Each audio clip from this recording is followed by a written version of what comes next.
అందరికీ నమస్కారం. ఈరోజు బుక్కరాయ సముద్రం మండలం సిద్ధరాంపురం గ్రామ సరిహద్దుల్లో కేంద్ర రాష్ట్ర ప్రభుత్వ సహకారంతో గౌరవ శాసనసభ్యురాలు బండారు శ్రావణశ్రీ గారు ఎంతో ముందు జాగ్రత్తగా అంటే ఈ యొక్క గిరిజన విద్యార్థుల కోసము గురుకుల పాఠశాలలో మనకు శాంక్షన్ అయిన వెంటనే స్టేట్కి ముందస్తుగా తన ప్రయత్నాన్ని మొదలుపెట్టి ఇక్కడ శాంక్షన్ చేసుకుని ఈరోజు దాదాపు 5,20,00,000 విలువ చేసేటువంటి గిరిజన గురుకుల స్కూల్ సంబంధించినటువంటి భూమి పూజ కార్యక్రమానికి ఈరోజు ఇక్కడ ప్రారంభోత్సవం చేయడం జరిగింది. ఈ కార్యక్రమం ద్వారా మేమందరూ కూడా ఒకటే తెలియజేసుకుంటున్నాము. ప్రత్యేకించి గౌరవ ముఖ్యమంత్రి నారా చంద్రబాబు నాయుడు గారు, అదేవిధంగా ఐటీ మరియు విద్యాశాఖ మంత్రి అయినటువంటి నారా లోకేష్ గారు క్వాలిటీ ఎడ్యుకేషన్ ఇవ్వాలి, పిల్లల్లో మంచి ఒక తెలివితేటలు బాగున్నాయి, దాన్ని పదును పెట్టేటువంటి ప్రయత్నం చేసి వారిని సమాజంలో ఉత్తమమైనటువంటి ఉన్నతమైనటువంటి మార్గాన్ని తీసుకెళ్లేటువంటి ప్రయత్నంలో భాగంగా అన్ని స్కూళ్ళల్లో కూడా మంచి మంచి సౌకర్యాలు కల్పిస్తూ వాళ్ళందరికీ నాణ్యమైనటువంటి మధ్యాహ్న భోజనాన్ని అందిస్తూ వాళ్ళందరికీ కూడా మంచి స్కూల్ కిట్లు కూడా ఏర్పాటు చేస్తూ అదేవిధంగా వాళ్ళకు కావాల్సినటువంటి క్లాస్ రూమ్స్ ఏర్పాటు చేస్తూ అందులో టీచర్స్ అందరినీ కూడా ఈరోజు కొత్త టీచర్ అందరూ కూడా ఆల్మోస్ట్ మన జిల్లా వ్యాప్తంగా 900 పైచులకు టీచర్ అందరూ కూడా వాళ్ళ స్కూళ్ళల్లో జాయిన్ కావడం కూడా జరిగింది.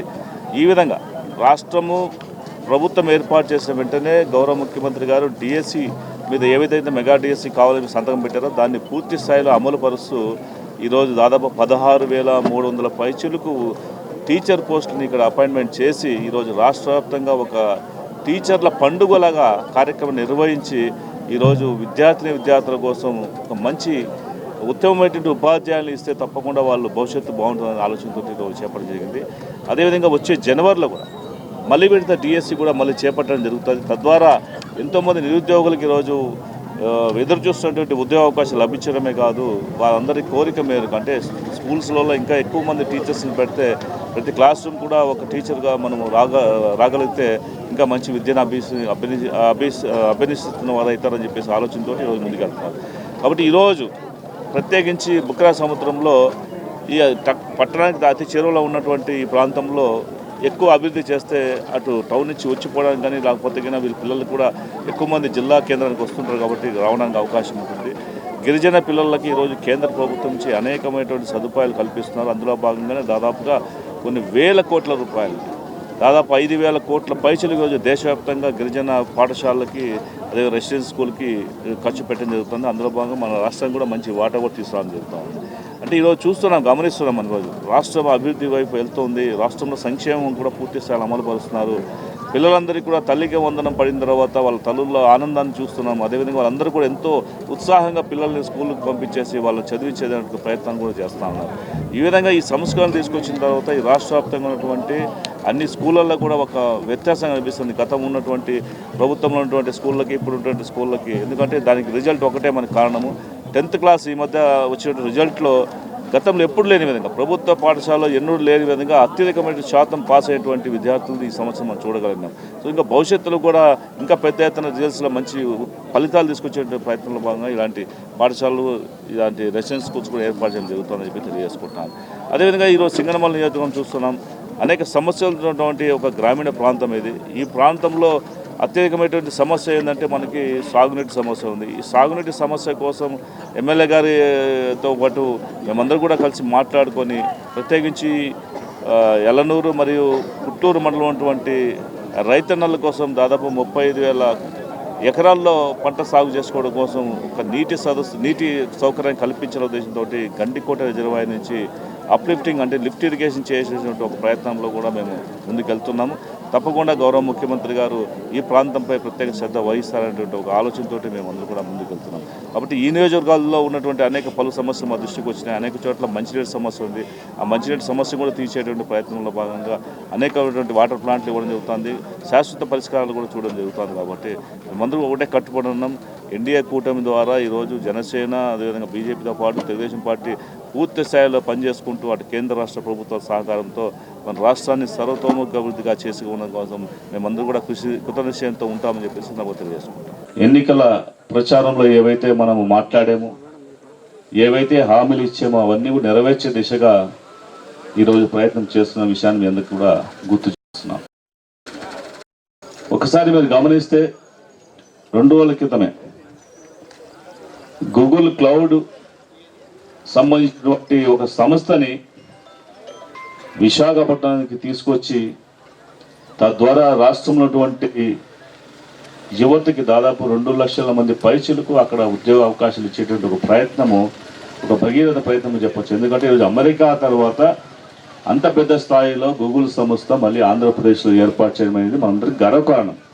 ఇలాంటి సంస్థల ద్వారానే ఆంధ్రప్రదేశ్ భారతదేశ చిత్రపటంలో, ప్రపంచ చిత్రపటంలో కూడా ఒక ప్రాముఖ్యత కలిగినటువంటి ఒక రాష్ట్రంగా తీర్చిదిద్దడం కోసం ఈరోజు నిరంతరం కూడా కృషి చేస్తున్న విషయాన్ని మీరు గమనించుకోవాల్సి కోరుతున్నాను.